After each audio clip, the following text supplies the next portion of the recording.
Paulo kwa usharika wa Rumi sura ya 8 mstari wa 18 hadi ule mstari wa 23.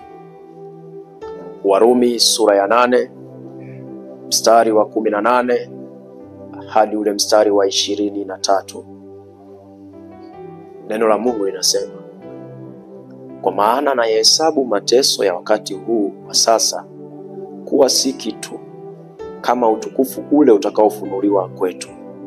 Kwa maana viumbe vyote pia vinatazamia kwa shauku nyingi kufunuliwa kwa wana wa Mungu. Kwa maana viumbe vyote pia vilitishwa chini ya ubatili, si kwa hiari yake, ila kwa sababu yake yeye aliyevitiisha katika tumaini. Kwa kuwa viumbe wenyewe navyo vitawekwa huru na kutolewa katika utumwa wa uharibifu, hata viingie katika uhuru wa utukufu wa watoto wa Mungu. Kwa maana twajua ya kuwa viumbe vyote pia vinaugua pamoja navyo, vina utungu pamoja hata sasa. Wala si hivyo tu, ila na sisi wenyewe tulio na marimbuko za roho, sisi pia tunaugua katika nafsi zetu, tukikutazamia kufanywa wana, yani ukombozi wa mwili wetu. Na hili ndilo neno la Bwana. Tukae kwenye kipindi cha Kwaresma, lakini pia leo ikiwa ni siku ya tatu, siku ya Bwana ya tatu kabla ya Pasaka, siku ambayo inaitwa kwa Kilatini Laetare. Maana ya neno hilo ni furahini katika neema ya Mungu, furahini katika neema ya Mungu. Mara zote Wayahudi walikuwa wakiadhimisha siku hii kwa kukumbuka neema ambayo au wema ambao Mungu amewafanyia katika maisha yao, jinsi ambavyo Mungu amewatendea mambo makubwa ya ajabu. Wakati mwingine kuna mambo ambayo hawakufikiria kama yangetokea, lakini Mungu kwa neema yake aliyafanya mambo hata yale ambayo akili zao na uweza wao haukuweza kufikiri. Akili zao na uweza wao hawakufikiri kama Mungu angeweza kutenda hivyo. Kwa Mungu alitenda makuu katika maisha yao. Kwa mara zote walipokuwa wakiadhimisha siku hii, walikuwa wanafuraha ndani ya mioyo yao. Kwa nini wanafuraha? Kwa sababu neema ya Mungu huondoa huzuni ndani ya moyo wa mwanadamu. Neema ya Mungu hufuta uchungu ndani ya moyo wa mwanadamu. Kwa ndugu zangu, leo ni siku ya kufurahi. Leo ni siku ya kuwa na amani. Leo ni siku ambayo tunaitwa sisi kama Wakristo kufurahi katika maisha yetu. Ndiposa unamwona Mtume Paulo anapoambia watu wa usharika wa Filipi ya kwamba, jamani, furahini katika Bwana, tena nasema furahini. Kwa nini tufurahi? Kwa sababu iko neema inayotembea pamoja nasi. Kwa nini tufurahi? Kwa sababu iko neema inayotuhifadhi, iko neema ambayo inatulinda hata katikati ya magumu. Neema ya Mungu inatembea pamoja nasi. Kwa leo ikiwa ni siku ya kufurahi ama siku ya kufurahia neema ya Mungu, tumepewa kichwa cha somo kinachosema tutunze uumbaji, kwenye mabano mazingira. Tutunze uumbaji au mazingira. Ndugu zangu, katika barua hii ambayo tumepewa siku ya leo, barua ya Mtume Paulo kwenda kwa usharika huu wa Rumi, kwanza tufahamu mji wa Rumi ulikuwa ni mji mkubwa, mji mashuhuri, ulikuwa ni mji mzuri. Na miji yoyote ambayo inajulikana kama ni miji mikubwa ama miji mizuri huwa ina mambo yake mengi, huwa ina vitu vyake vingi, huwa ina tabia nyingi ambazo miji mingine haina tabia hizo. Kwa Mtume Paulo aliwafundisha Warumi vitu vingi sana, mambo mengi sana. Aliwafundisha neema ya Mungu inayopatikana bure kwa imani. Mwanadamu anapoamini, neema ya Mungu inaingia ndani ya maisha yake. Mwanadamu anastahirishwa bure Mwanadamu anafutiwa dhambi zake bure kwa yeye kuamini tu. Kuna vitu ambavyo Mungu anafanya katika maisha yake. Sasa Mtume Paulo anaanza kuzungumza maneno haya katika mstari wa 18, maneno magumu sana. Anasema, kwa maana nahesabu mateso ya wakati huu wa sasa kuwa si kitu, kama utukufu ule utakaofunuliwa kwetu. Maana yake nini? Mtume Paulo anafahamu kwamba katika maisha ya imani yako mateso, katika maisha ya imani yako majaribu, katika maisha ya imani yako mambo mbalimbali yatakayotokea, yatakayomkwaza, yatakayomuumiza mwanadamu, yatakayomjeruhi mwanadamu. Lakini angalia kitu anachokisema, nahesabu mateso ya wakati huu kuwa si kitu kuliko utukufu ule utakaofunuliwa kwetu. Nilipokuwa nasoma neno hili nikaona Mtume Paulo anaona tofauti na watu ambavyo walivyokuwa wanatazama. Katikati ya mateso Mtume Paulo anaona ushindi kupitia neno hili ambalo yeye amelisema. Katikati ya mateso Mtume Paulo anaiona fursa. Katikati ya mateso Mtume Paulo haoni kukwama, anaona kuendelea, haoni kurudi nyuma, anaona kusonga mbele. Na ndio maana fuatilia nyaraka nyingi ambazo Mtume Paulo aliziandika akiwa kifungoni. Nyingi aliziandika akiwa kifungoni. Wewe ukiwa kifungoni unafanya nini? Ukiwa katika mateso huwa unaandika vitu gani katika maisha yako? Kwa sababu kila unachokisema ndicho unachokiandika katika ulimwengu wa roho. Unaweza ukajitamkia maneno magumu, yale maneno magumu unayoyatamka ndio unayoyaandika katika ulimwengu wa roho. Na mara nyingi sana watu wengi tunapopitiaga nyakati ngumu, tunajiandikia vitu kwa maneno tunayotamka, na baadaye yale maneno yanatufunga. Tunatamani kufanikiwa, tunatamani kuendelea mbele, lakini jana tulijitamkia magumu juu ya maisha yetu. Jana tulitamka mabaya juu ya maisha yetu. Jana kwa maneno yetu tulijifunga sisi wenyewe. Alafu leo tunatamani kuona kwamba tunafanikiwa.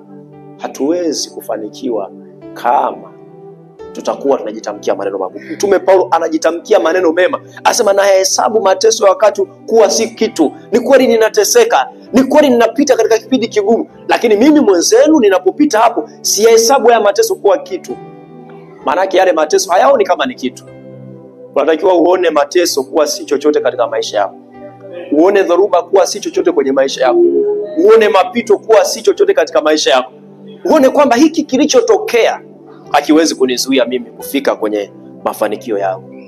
Bwana Yesu asifiwe. Mkristo ni mtu anayetakiwa kuona tofauti na watu wanavyoona. Katika shida unaona nini? Wako Wakristo wengi sana ambao katikati ya fursa wao wanaona changamoto, lakini wako Wakristo wengi wanaoona fursa katikati ya changamoto ambazo wanazipitia. Siku moja nilikuwa nawasimulia watu, kuna watu fulani walikuwa wanafanya kazi kwenye kampuni ya kutengeneza viatu. Wale watu wakaambiwa na bosi wao kwamba nendeni mahali fulani, katafuteni wateja, kafanyeni uchunguzi, ni sehemu ipi tunaweza tukatuma makontena mengi ya viatu. Wakaenda kwenye eneo fulani. Walipofika, walikuwa ni watu wawili. Walipofika kwenye lile eneo, mtu wa kwanza akashangaa sana. Akaona lile eneo watu wengi hawavai viatu. Akampigia simu yule bosi, akamwambia, bosi, usijisumbue kuleta huku makontena ya viatu kwa sababu watu hawavai viatu. Lakini mmoja akampigia simu bosi akamwambia, lete makontena mengi ya viatu kwa sababu watu wa huku hawavai viatu. Huyu wa kwanza aliona changamoto katika fursa. Wa pili aliona fursa katikati ya changamoto. Macho yako yanaona nini? Jicho lako linaona nini katikati ya changamoto? Macho yako yanaona nini kwenye maisha yako? Kwa sababu ukiona kama wanadamu wanavyoona, hautaweza kufanikiwa, hautaweza kuvuka katika hilo eneo. Lakini ukiona tofauti na wanadamu, ukiona tofauti na watu wengine na jamii inawezekana imekata tamaa, lakini wewe haukati tamaa.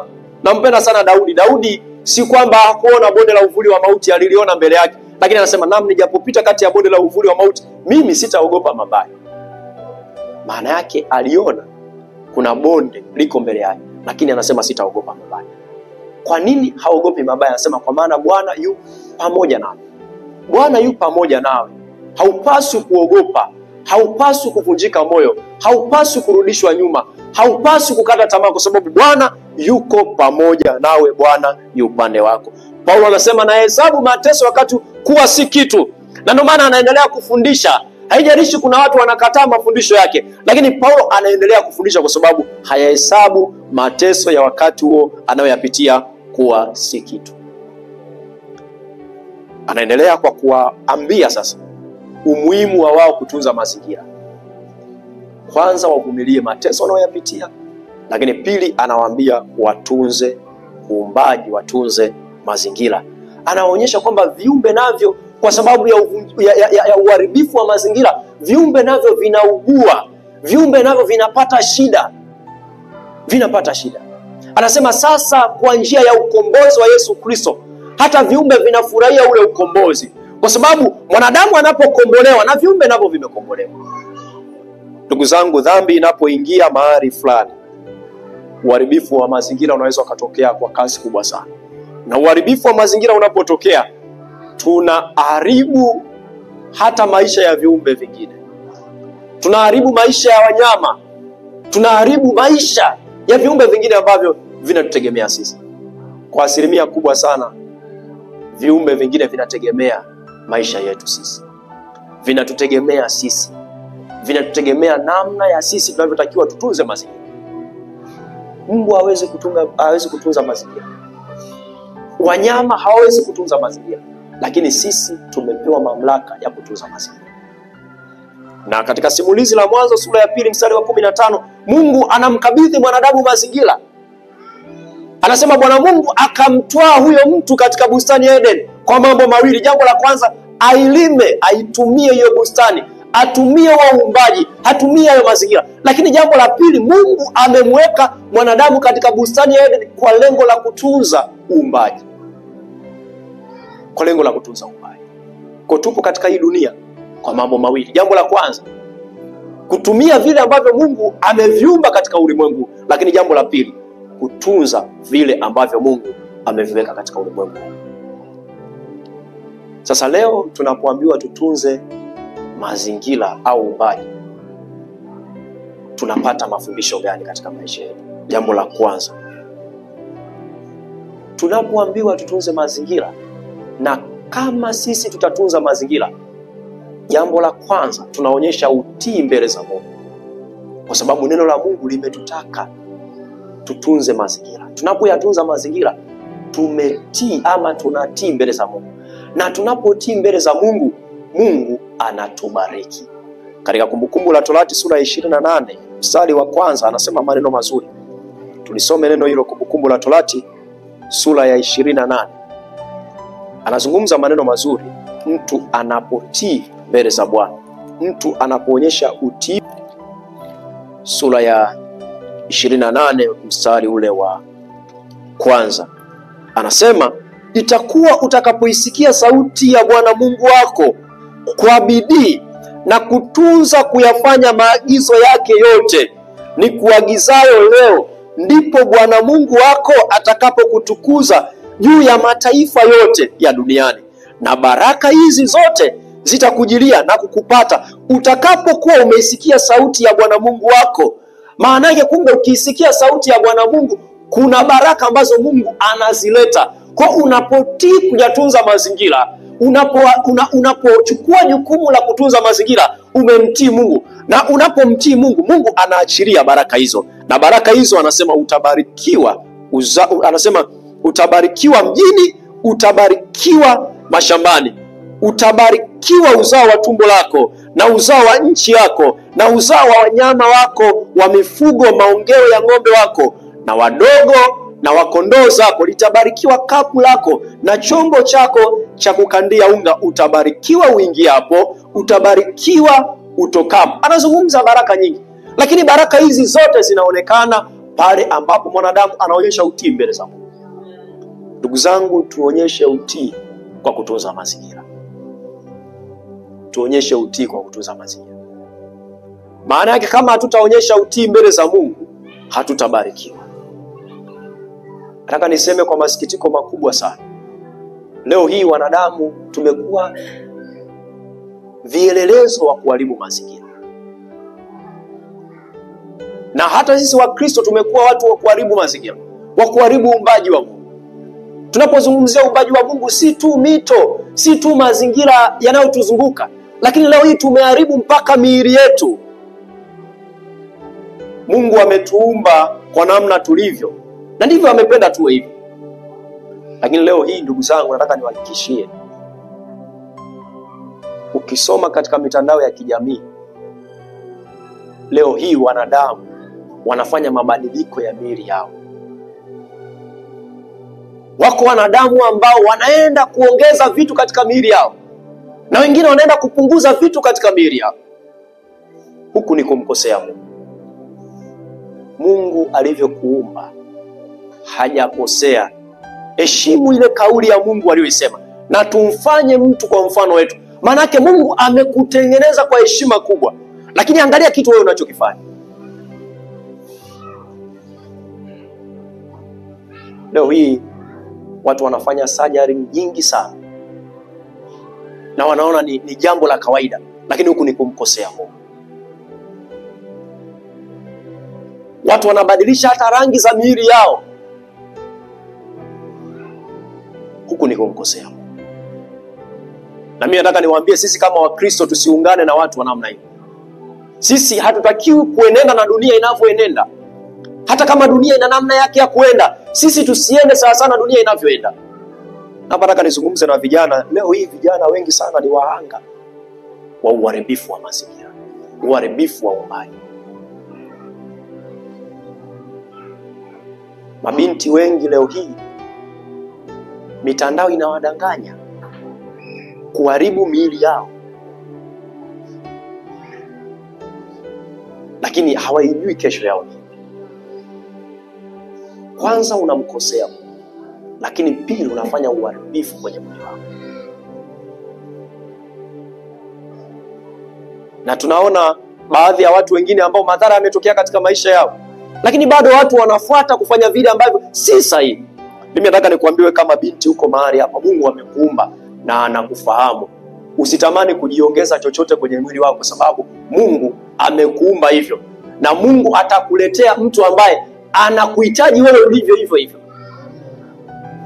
Usiseme nikajiongeze shape ili nipendwe. Mungu anajua namna alivyokuumba. Tulia, kuna mtu anakuhitaji jinsi ulivyo. Bwana Yesu asifiwe. Ninarudia tena, mabinti tulieni, kuna watu wanawahitaji jinsi mlivyo. Acheni na ujinga unaofanyika huko duniani. Biblia inasema ninyi msienende kama ulimwengu unavyoenenda, bali mgeuzwe upya roho zenu. Naomba nitoke hapo nisiseme sana, maana naona mnaniangalia. Lakini jambo la pili, kwa nini tutunze mazingira?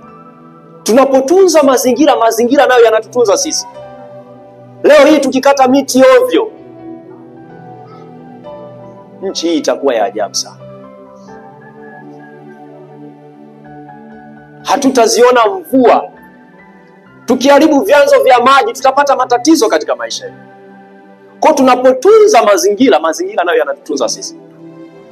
Kwa unapochukua hatua ya kuyatunza mazingira, unayatengeneza mazingira yale yale ya kutunza na wewe katika maisha yako. Unavuta hewa safi ni kwa sababu umetunza mazingira. Hata pale nyumbani ukiharibu mazingira, hautapata hewa nzuri, hautaishi maisha mazuri. Lakini ukiyatunza mazingira, mazingira nayo yatakutunza wewe. Na mwisho nimalize kwa kusema, tunapotunza mazingira pia tunakula matunda yanayotokana na mazingira hayo. Leo hii mvua zikinyesha, hata mashamba yetu, yale mazao ambayo tumeyapanda kule shambani, yanastawi vizuri. Lakini tukiharibu mazingira leo, hatutakula matunda ya mazingira yetu, kwa sababu mvua zitanyesha. Tutapanda sana mbegu mashambani na hakuna mvua itakayonyesha. Maana kwanza chakula kitakuwa haba, tutaanza kulalamika, tutaanza kuhuzunika. Lakini kumbe sisi ndio chanzo, sisi ndio sababu. Tutunze mazingira ili tule matunda ya mazingira yetu. Bwana Yesu asifiwe. Mwambie mwenzio, tunza mazingira ili ule matunda ya mazingira hayo.